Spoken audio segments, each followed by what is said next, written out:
अनुच्छेद 114 भारतीय संविधान में वित्त विधेयक फाइनेंस बिल से संबंधित है। इसे विनियोग विधेयक एप्रोप्रिएशन बिल भी कहा जाता है।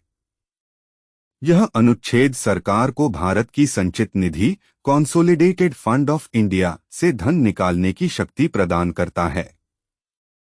अनुच्छेद 114 का सार। विनियोग विधेयक सरकार को संसद द्वारा पारित विनियोग विधेयक के माध्यम से ही संचित निधि से धन निकालने की अनुमति है।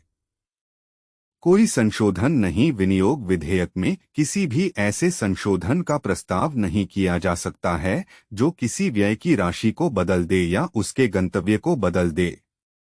भारत की संचित निधि भारत सरकार का मुख्य बैंक खाता है। इसमें करों, ऋणों और अन्य स्रोतों से प्राप्त सभी राजस्व जमा होते हैं। व्यावहारिक उदाहरण। मान लीजिए कि भारत सरकार को सड़क निर्माण के लिए 1000 करोड़ रुपए की आवश्यकता है। सरकार को इस राशि को भारत की संचित निधि से निकालने के लिए संसद में एक विनियोग विधेयक पेश करना होगा। प्रक्रिया। 1. बजट पेश करना। वित्त मंत्री संसद में बजट पेश करते हैं जिसमें विभिन्न मंत्रालयों और विभागों के लिए आवंटित धनराशि का विवरण होता है। 2. विधेयक पेश करना। बजट में प्रस्तावित व्यय को कानूनी रूप देने के लिए सरकार एक विनियोग विधेयक पेश करती है। 3. संसद में चर्चा। संसद सदस्य विधेयक पर बहस करते हैं और अपनी राय व्यक्त करते हैं। 4. मतदान। बहस के बाद विधेयक पर मतदान होता है। यदि विधेयक संसद के दोनों सदनों, लोकसभा और राज्यसभा में साधारण बहुमत से पारित हो जाता है तो यह राष्ट्रपति के पास उनकी सहमति के लिए भेजा जाता है। 5. राष्ट्रपति की सहमति। राष्ट्रपति की सहमति मिलने के बाद विधेयक कानून बन जाता है। 6. धन का आहरण। कानून बनने के बाद सरकार भारत की संचित निधि से 1000 करोड़ रुपए निकाल सकती है और सड़क निर्माण के लिए इसका उपयोग कर सकती है। महत्व।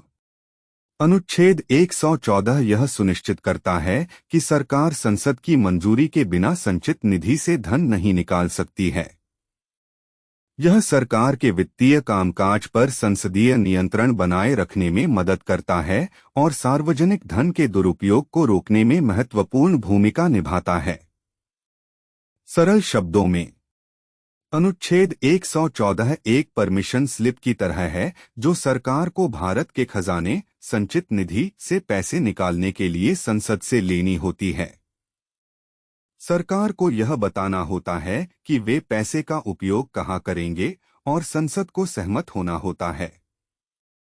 इससे यह सुनिश्चित होता है कि सरकार अपनी मर्जी से पैसे खर्च नहीं कर सकती और जनता के पैसे का सही इस्तेमाल होता है। उदाहरण।